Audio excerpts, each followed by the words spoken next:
had hoped our enemies would leave this planet, but it is not to be.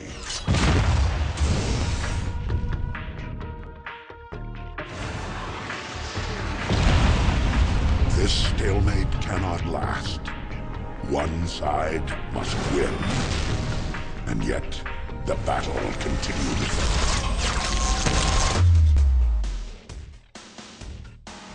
Giant transforming robots wielding powerful guns and fighting over the fate of the universe. Yes, the Transformers are rad, and they're back this summer on the big screen and retail shelves. Now, despite what you may expect from movie tie-in games, Transformers: Revenge of the Fallen is actually pretty darn fun. The game does a reasonably good job of capturing the power and excitement of the Transformers, though it's not without its problems. It doesn't make a great first impression, and it will likely take you a while to really get the hang of the tricky controls.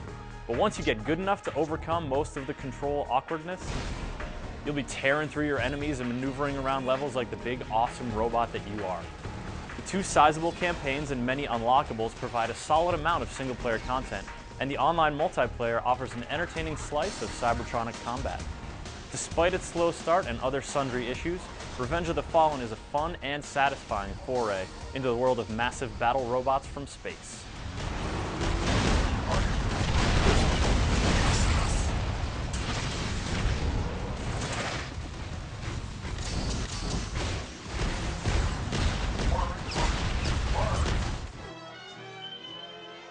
The Autobot threat appears to have been eliminated. It has been.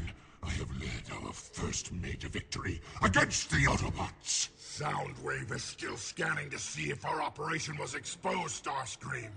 It is not over yet. The game features 2 campaigns, Decepticon and Autobot, that loosely follow the plot of the movie.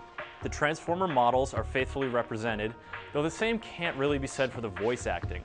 While Megatron and Optimus Prime sound great, Well done, Autobots.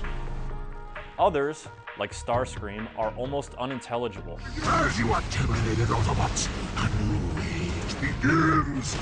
And any scenes with Shia LaBeouf or Megan Fox will make you thankful that the campaigns don't stick too closely to the movie plot. Missions are based in a few hot spots around the globe, and each spot generally features a few different maps. These maps are open areas that you can travel around freely, and they're diverse enough to avoid feeling too repetitive.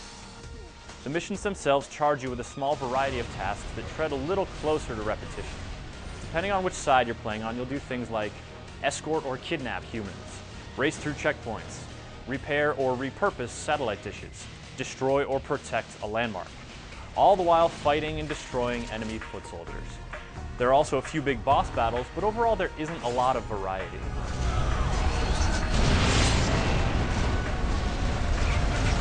Fortunately, each mission has 2 bonus objectives and 5 targets to shoot that help you earn attribute boosts, so there's always a little more to do than just the core mission.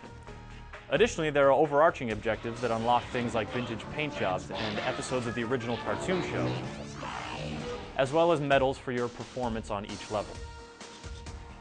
In the early going, all these ancillary objectives won't mean too much to you because you'll be busy getting the hang of the controls.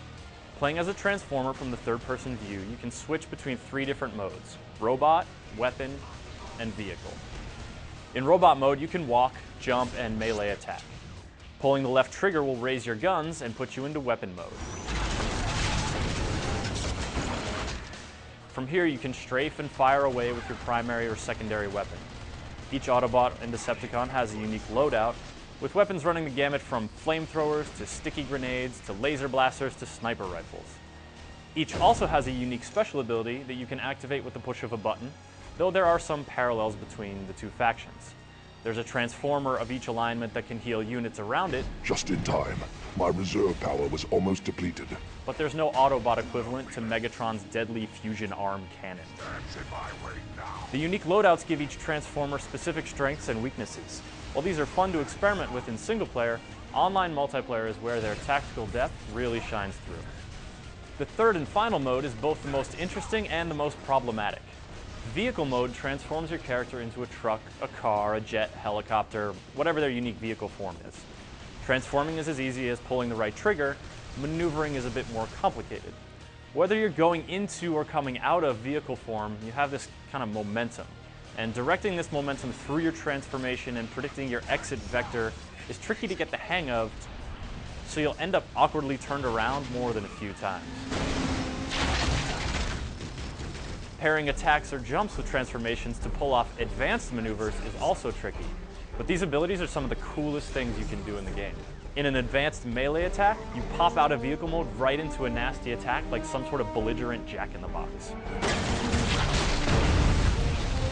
The advanced jump pops four-wheeled vehicles into a high jump and then can be chained together for some exhilarating and bizarre roof hopping. Autobots will also be near. Yet even beyond the initial awkwardness of learning the controls, you're still going to run into some movement hitches. Cars often get caught up on obstacles that you were previously able to drive over or through without a problem, making driving for extended periods a perilous proposition.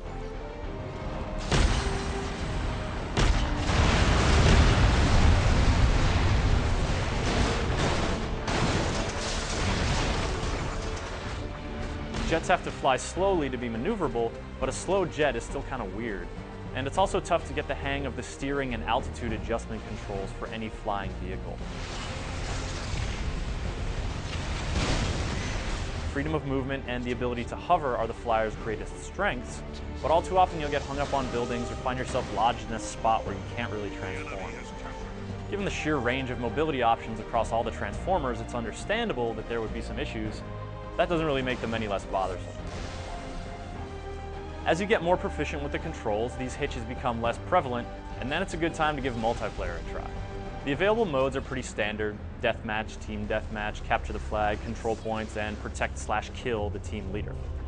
What makes it interesting is that now the strategic implications of each Transformer's unique loadout become crucially important. A team full of lumbering long hauls may lock down a control point and kill anyone who approaches, but a breakaway hovering out of range will pick them off with ease. Optimizing your team for each game type and countering your enemy's strategies is an engaging challenge, even if the modes and maps aren't particularly interesting.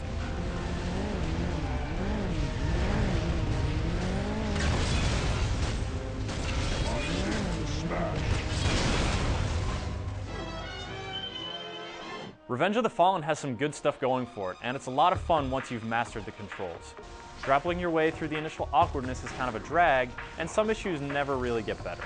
Fortunately, you do get better, and by the time you've completed most of one campaign, you'll be able to achieve bonus objectives, shoot bonus targets, and still finish the mission with a great time. At this point, you'll feel powerful, engaged, and excited to be a Transformer. It may take a while to get there, but when you do, you'll be one happy alien, robot, car, jet thingy guy.